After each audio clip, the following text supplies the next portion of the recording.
Hello আমার দুষ্ট প্রিয় মিষ্টি বন্ধুরা, তোমরা সকলে কেমন আছো? আশা করি তোমরা সকলে অনেক ভালো আছো। বন্ধু, আজ তোমাদের মাঝে নিয়ে আসলাম নতুন একটি লাগালাগির গল্প। বন্ধুরা, গল্পটি শুনলে তোমাদের দাঁড়িয়ে যাবে, তোমরা হাতের কাজ করতে বাধ্য হবে। তাই ভিডিওটি না টেনে শেষ পর্যন্ত গল্পটি দেখুন। চলুন বন্ধুরা, আর কথা না বাড়িয়ে গল্পটি শুরু করি। ঈশা, আমি ভাবতেই পারিনি তুমি বিয়েতে রাজি হবে। It's a surprise to me. খুশিতে গদগদ হয়ে লিমন। কি ব্যাপার, তোমার ভাই আসেনি? এই তো চলে আসবে। বাই দ্য ওয়ে, তুমি আজ একটা শাড়ি পরে আসতে। আজ তো আমাদের বিয়ে, তাই না? আসলে আমি যদি এখন শাড়ি পরে বের হই তবে ফুফু আর ভাইয়া সন্দেহ করবে, তাই আর। আচ্ছা বুঝেছি, সমস্যা নেই। তাদের কথার মাঝে লিমনের ভাই ইমন এসে হাজির হয়। ঈশা পরিচয় করিয়ে দিয়ে আমার বড় ভাই ইমন। কেমন আছেন ভাইয়া? হাসি মুখে ঈশা। ভালো, তুমি কেমন আছো? ভালো। আচ্ছা, আমি তবে কাজীর সাথে কথা বলে আসি, তোরা দাঁড়া এখানে। ইমন চলে গেলে ঈশা লিমনকে প্রশ্ন করে, তোমার ভাইয়া ভাবিকে আনেনি কেন? ভাবিকে এনে কি হবে? ভাবি বাড়ির দিকটা সামলাচ্ছে। কাজী সাহেবের সামনে বসে আছে ঈশা। মনের মাঝে চলছে তার হাজারো ভয়, দ্বিধাদ্বন্দ্ব। ঈশা, প্লিজ সাইনটা করে দাও। লিমনের কথায় ভাবনার ছেদ ঘটে তার। কাপাকাপ হাতে কলমটা তুলে নেয় সে। তখনই পেছন থেকে আসে একটি ধারালো রাগান্বিত কণ্ঠ। বাহ, এখানে তাহলে বিয়ে করা হচ্ছে। ঈশা চমকে পেছনে তাকালে ঈশানকে দেখতে পায়। ঈশানের পেছনে অনেক গার্ডকে একসাথে দেখে তার আর বুঝলে বাকি রইল না ঈশান এখানে রণক্ষেত্র বাঁধিয়ে ছাড়বে। লিমন সহ বাকিরা ঈশানকে দেখে দাঁড়িয়ে পড়ে। ঈশাকে ভয় পেতে দেখে লিমন ঈশার হাতটা শক্ত করে আঁকড়ে ধরে। সেই হাত জোড়ার দিকে আগুন দৃষ্টি নিক্ষেপ করে তাকিয়ে থাকে ঈশান। পাশ থেকে মাথা ঘুরিয়ে একবার ইমনকে পরখ করে নেয় সে। তারাও যেন আজ প্রস্তুতি নিয়ে এসেছে যুদ্ধের।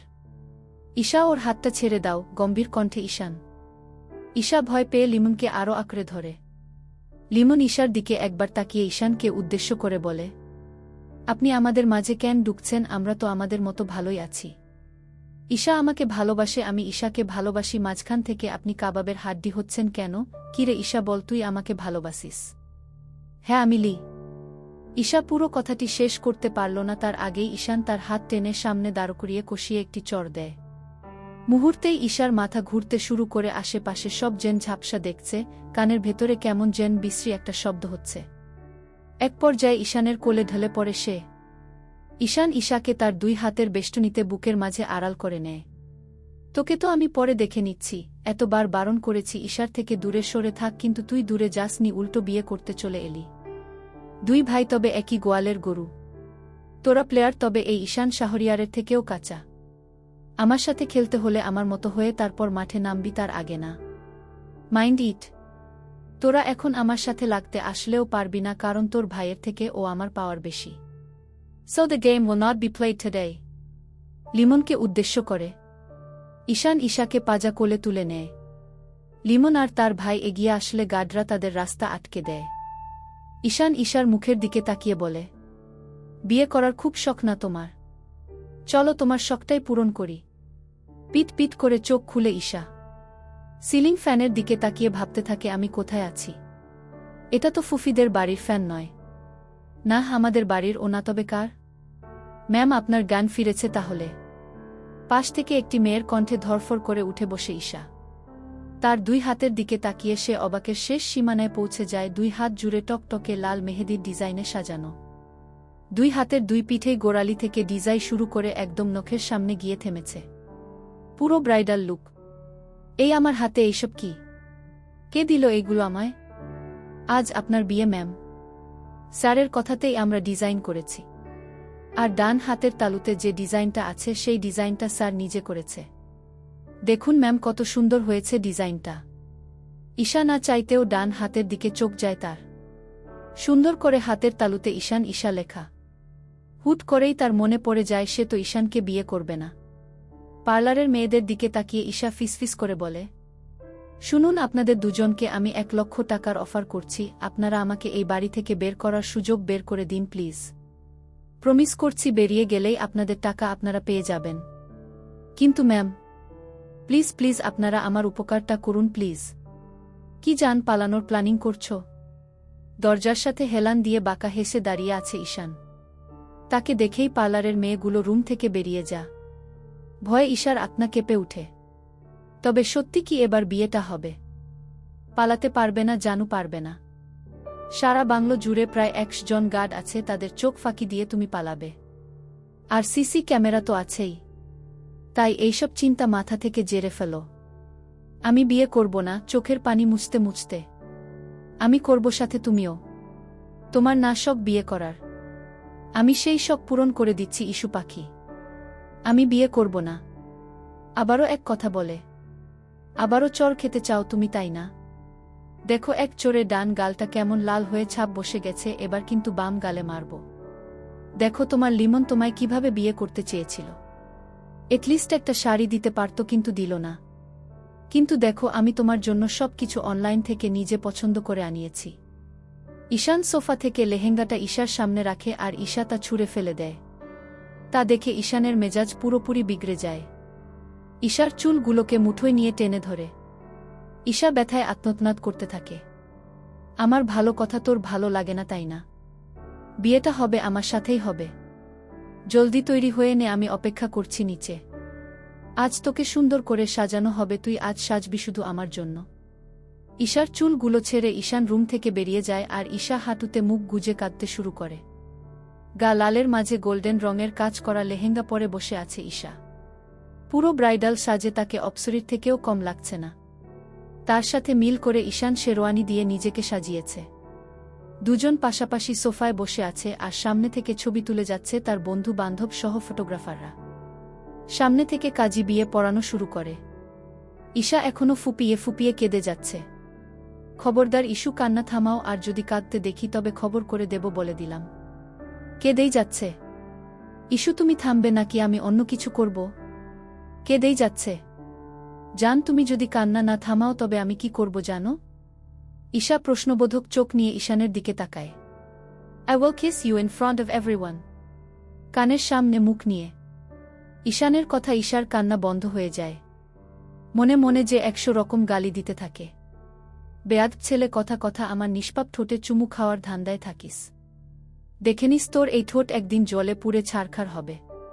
জোর করে আমার ভালোবাসা আদায় করিস, তাই না? এমন ভালোবাসা দেব তোকে তুই নিজেই আমাকে ছেড়ে যাবি, মনে রাখিস। আর তোর সাথে তো আমি জীবনে সংসার করব না। আমি তো লিমনের সাথেই সংসার করব, সেই হবে আমার প্রাণপ্রিয় স্বামী। মা বলক বুল। কাজী সাহেবের কথায় ধ্যান ভাঙ্গে ঈশার।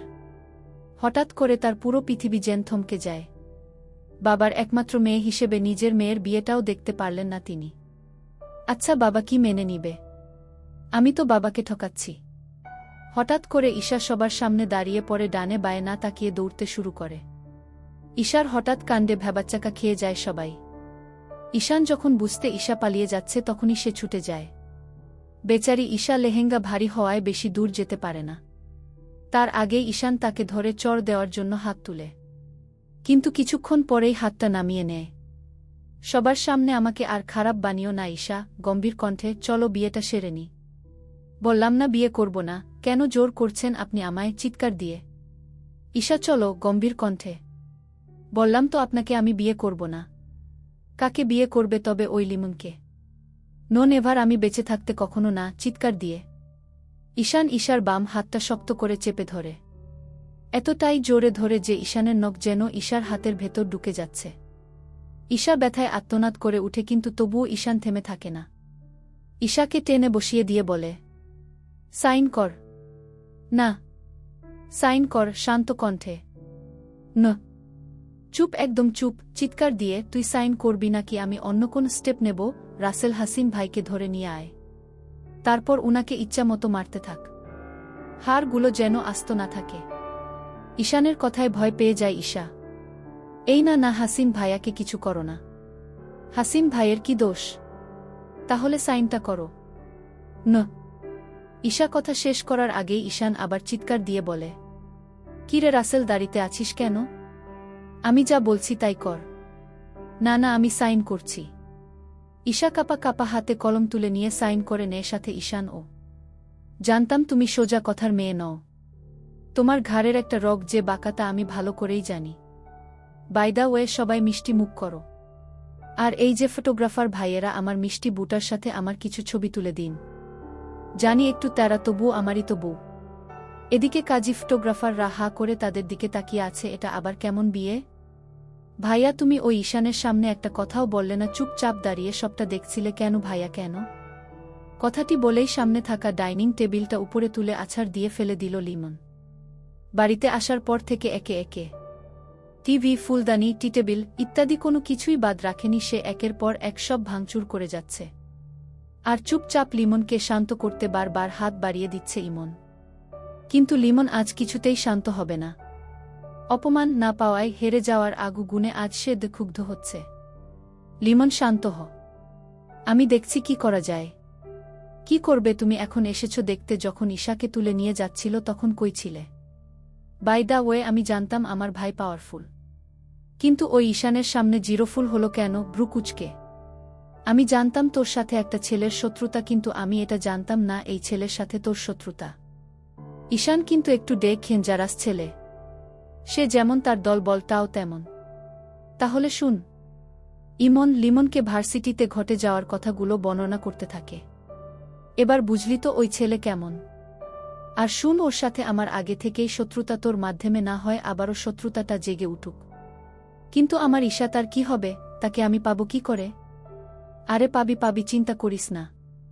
যদি না পাই, তবে ঈশাও এই দুনিয়ায় থাকবে না। ঈশার শোকে ঈশান এমনিতেই পাগল হয়ে যাবে। তারপর তার খুত্তু আমার হাতে। কিন্তু ভাইয়া, আমি এত কিছু জানি না। ঈশাকে আমার চাই, যে করেই হোক। আমার ছোট ভাইটা একটা আবদার করেছে, আমি কি তা পূরণ না করব? তুই ঈশাকে পাবি, তবে তার সাথে কিভাবে যোগাযোগ করা যায় সেই চেষ্টা চালিয়ে যা।